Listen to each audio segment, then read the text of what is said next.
Damos otro par de minutillos. ¿Tenéis mucha prisa? ¿Tenéis mucho trabajo?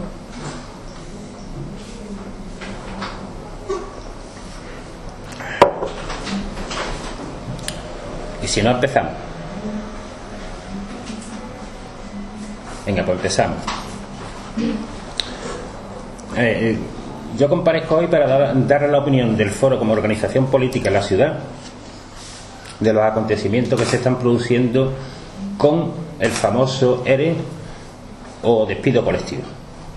Para empezar las reflexiones que hacemos desde el foro, a mí me gusta empezar siempre haciendo alusiones a frases de la persona o de las personas de las que tengo que intervenir. En este caso me voy a referir a declaraciones de doña María José García Pelayo, alcaldesa de esta ciudad, el día 20 de abril. En la prensa jerezana decía: el PP calcula que se puede suavizar el ERE con unas 200 salidas pactadas. El mismo día 20 de abril, en las declaraciones decía: la alcaldesa confía en que los empleados de más de 61 años se acojan de forma voluntaria al expediente y asegura: trabajamos en el día a día para aportar más opciones, ya que no queremos hacer sangre. Seguía diciendo: lo que sí está claro es que la reducción de personal hay que hacerla sí o sí, aunque siempre buscaremos la manera menos traumática. Ni mucho menos vamos a hacer sangre con el ERE. Nos basaremos a la hora de hacerlo en la objetividad, la inteligencia y la justicia, porque somos conscientes de que son familias afectadas y queremos minimizar el impacto. Y para terminar, agregó: trabajamos en el día a día para aportar más opciones que suavicen la inevitable reducción de personal.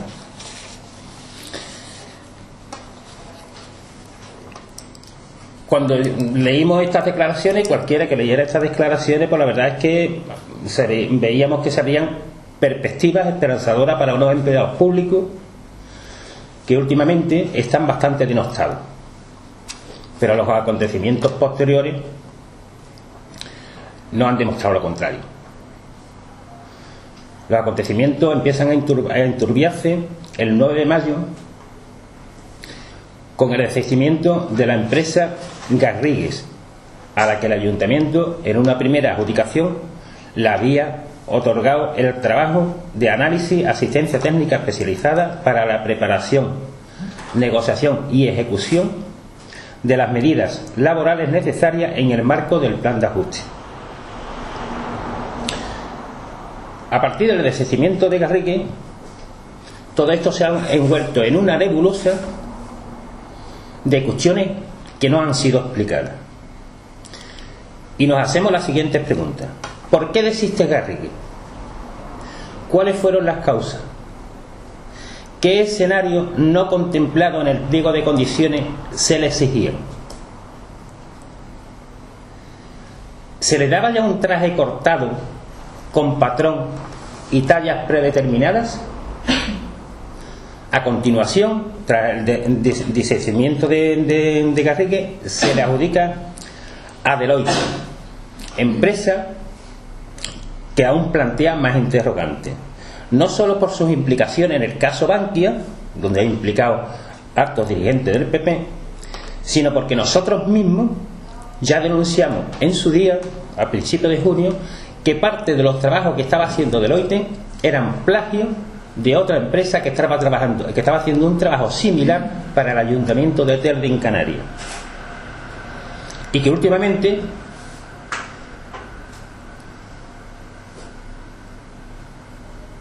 esta incertidumbre, esta sospecha, concluye con los famosos y cuestionados informes de los responsables municipales con respecto a los 300 afectados.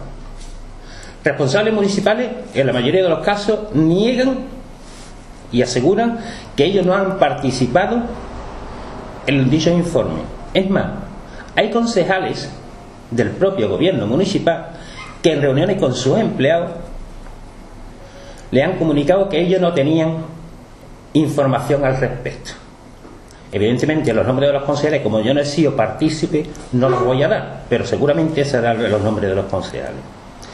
Todo este cúmulo de circunstancias hacen que la empresa Deloitte esté bajo sospecha.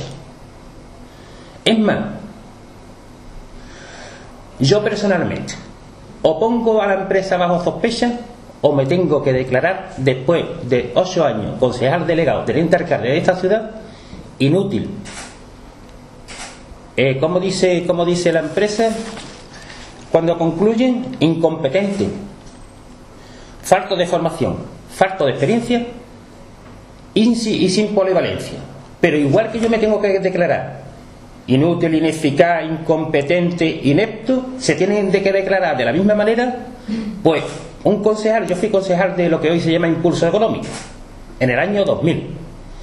Pues de la misma manera se tienen que declarar inútil, incompetente, inepto, etcétera, etcétera, don Bernardo Villar de la Nusa, concejal actual del PP, que también lo fue en el año 2003, entonces de promoción de la ciudad, hoy en día Impulso Económico. Se tienen que considerar inútil, incompetente, etcétera, etcétera, don Francisco Lebrero, del Partido Socialista, que durante 4 años ha sido concejal delegado de esas competencias y ha mantenido a los mismos técnicos. Los mismos técnicos del año 2000 de promoción de la ciudad han seguido siendo directivos de departamento en Impulso Económico ininterrumpidamente, con 4 delegados distintos desde el año 2000 hasta el año 2012, incluidos los 15 meses que lleva gobernando el responsable actual del PP en Impulso Económico. Por tanto, todos los concejales delegados que hemos estado en ese área somos inútiles e incompetentes. Y como no nos consideramos, por supuesto, yo a los compañeros que he citado, responsables de esa dependencia o de esa delegación, no los considero así, tengo necesariamente que poner bajo sospecha a la empresa Deloitte.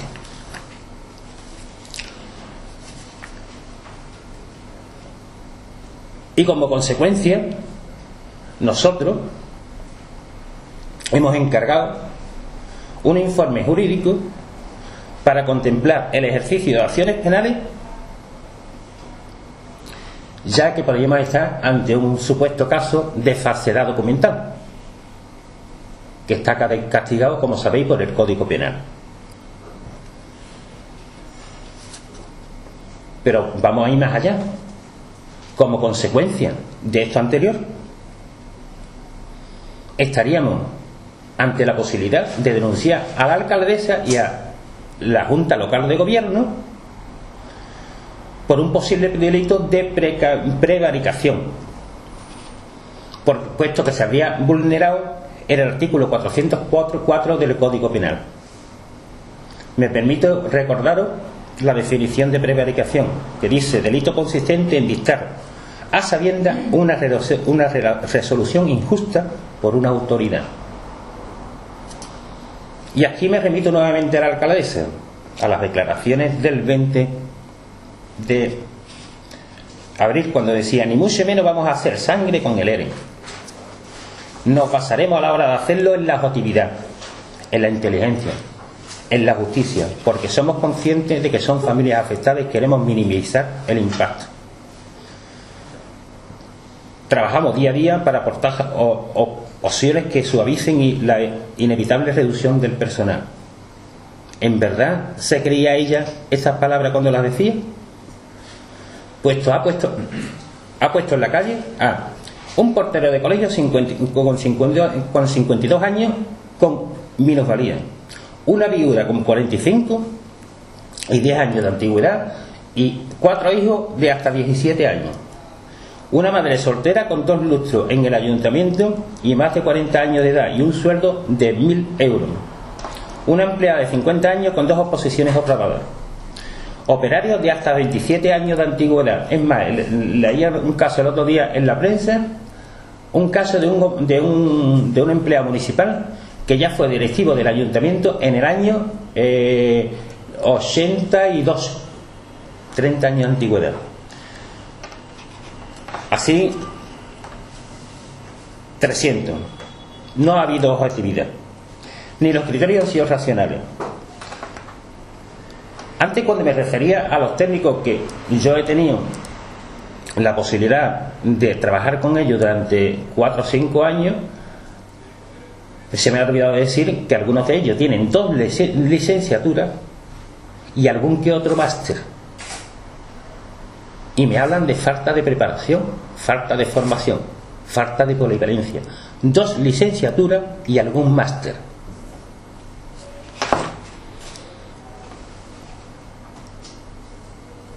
No ha habido ánimo de evitar hacer sangre, evidentemente. Se ha hecho sangre, se pretende hacer sangre. Y una vez se pone de manifiesto que los compromisos y las promesas de la alcaldesa no valen absolutamente para nada, son los compromisos de jura. El ERE es claramente político, no económico como nos querían hacer ver desde el PP, que solo se justifica por el rencor y el sectarismo más deplorable del PP, cuyo gobierno local en Jerez ha cometido o pretende cometer un auténtico genocidio profesional y selectivo del personal, los empleados públicos del ayuntamiento. Desde el foro reiteramos una vez más que la ciudad y nuestro ayuntamiento deben volver a la senda de la tranquilidad, del sosiego, del diálogo, del consenso. Para eso nos tiene absolutamente a su disposición a los miembros, concejales o no, del foro ciudadano. Para otra cosa no. Para contratar una empresa para que haga de verdugo con 300 trabajadores, para eso evidentemente siempre nos va a tener enfrente. Para el diálogo, el consenso, la búsqueda de otras opciones, para eso los 3 concejales del foro y el foro en sí estamos absolutamente a la disposición del gobierno municipal. Animamos al gobierno municipal a trabajar por esta vía y a que emite a sus compañeros de partido en Estepona y negocie otras medidas, que las hay, para reducir el capítulo 1 del presupuesto, como han hecho los concejales del PP en Estepona. Querían presentar un ERE, han hecho una propuesta de una reducción, creo recordar que era del 23,70%.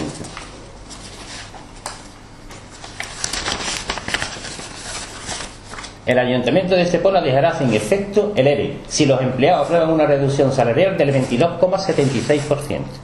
Esto es de fecha 7 de julio. No es de fecha de hace 4 años. Esto es de fecha de la semana prácticamente de hace 10 días.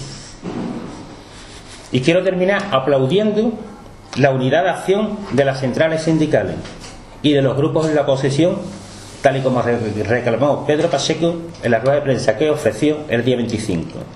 Frente común y político y sindical que eviten a toda costa la salvajada del ERE municipal. Estoy a vuestra disposición. Yo he entendido bien lo que hay que decir de la prevaricación y de la acusación de prevaricación, pero no lo de falsedad documental. ¿Por qué creen que ha podido haber falsedad documental en cuanto a Deloitte? Si me lo puede explicar un poco. Sí. Lo digo más claro, o lo intento decir más claro por si no se... Dentro del expediente hay una memoria justificativa. Bueno, el expediente le puede faltar documentación, pero como hasta esta mañana, a las 9 de la mañana, la señora alcaldesa no ha dado el place para que los concejales de la oposición tuvieran acceso al expediente, pues no lo podemos demostrar. Dentro de la memoria explicativa de las causas motivadoras del despido colectivo hay un apartado donde la empresa este documento evidentemente lo firma la alcaldesa José García Pelayo, alcaldesa excelentísimo Ayuntamiento de Jerez de la Frontera. Dice que se ha reunido y ha tenido informe con los responsables municipales. De ahí que los trabajadores que tienen más de 59 años cumplen un criterio, y los trabajadores que no llegan a 59 años pues cumplen el criterio de que no son competentes técnicamente, que no tienen formación, que no tienen experiencia y no tienen polivalencia. Y se supone que esos son informes emitidos por técnicos municipales, por responsables municipales. Y tenemos que esa mañana, en un primer vistazo que Rocío ha echado al expediente, no ha visto ningún informe al respecto. Entonces Entonces, claro, si hace alusión en la memoria a informes de responsables municipales,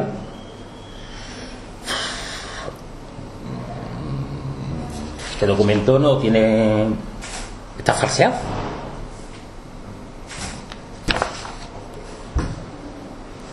Más cosas.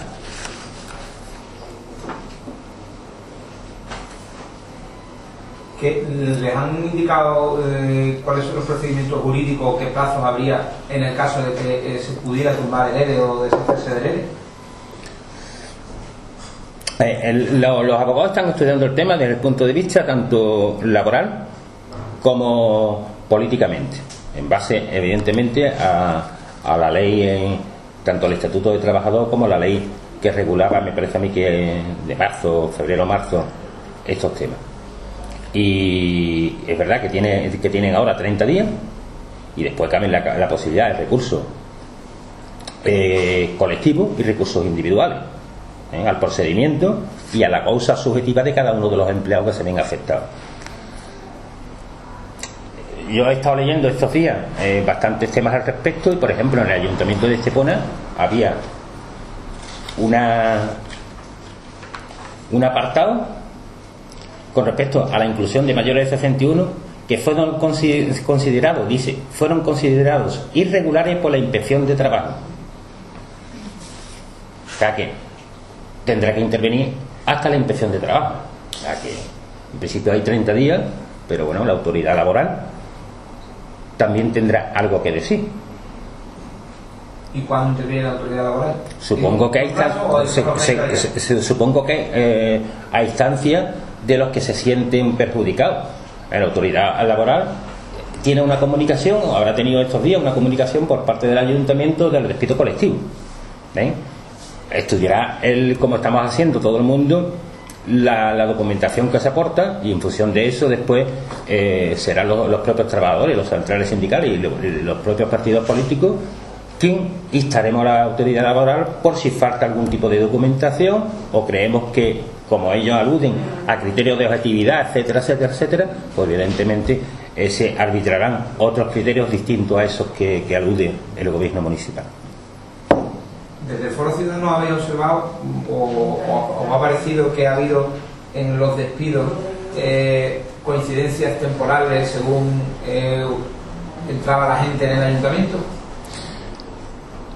Eso se está estudiando. Daros cuenta que son 300 personas de casuísticas muy distintas, desde el punto de vista de cualificaciones muy distintas, desde operarios de parque y jardín y seguridad a, como decía anteriormente, a técnicos de alta cualificación dentro de la estructura municipal. Por tanto, y de distintas épocas de contrataciones. Estamos hablando de personas que llevan trabajando 30 años y que es sospechoso. Yo conozco otro caso de un compañero que no he tenido posibilidad de hablar con él en estos días, pero que me consta trabaja en Juventud, que puede llevar trabajando perfectamente en Juventud sin salir del departamento de Juventud alrededor de 25, 26 o 27 años. Y sin embargo se mantiene, está en el ERE, está en la lista del despido colectivo de los 300, y sin embargo algún que otro empleado que lleva trabajando 7 u 8 años desde el 2003 al 2004 pues se mantiene en su puesto de trabajo con las mismas características o similares características de formación. Hombre, evidentemente el que lleva 30 años, 25 años trabajando tiene más experiencia que el que lleva 8 años, ¿no? Por lo menos se le supone. Entonces, son circunstancias muy variopintas en las que yo no me atrevería a entrar a valorar. Sí le puedo decir que la gente que contrató el PP en el año 2003-2004, que yo sepa, no sale ninguna. Que yo sepa, no sale ninguna. Excepto que alguien me demuestre lo contrario. Ni que decir tiene las que ha contratado al inicio de esta legislatura, ¿no? Que también hay contratos de inicio de esta legislatura. Incluye algún compañero vuestro de profesión. Y han salido otros profesionales de la comunicación que también llevan 20 o 22 años trabajando en el ayuntamiento. El criterio de antigüedad no se ha barajado en ninguno de los momentos. Y sin embargo sí se ha barajado hipotéticamente un criterio que es el de la experiencia. Pues la verdad es que son cosas que no cuadran, ¿no? Pero ya insisto, yo no quiero valorar, porque tiene que entrar en la casuística personal de los 300 y sería casi imposible, ¿no? ¿Algo más? Muchas gracias.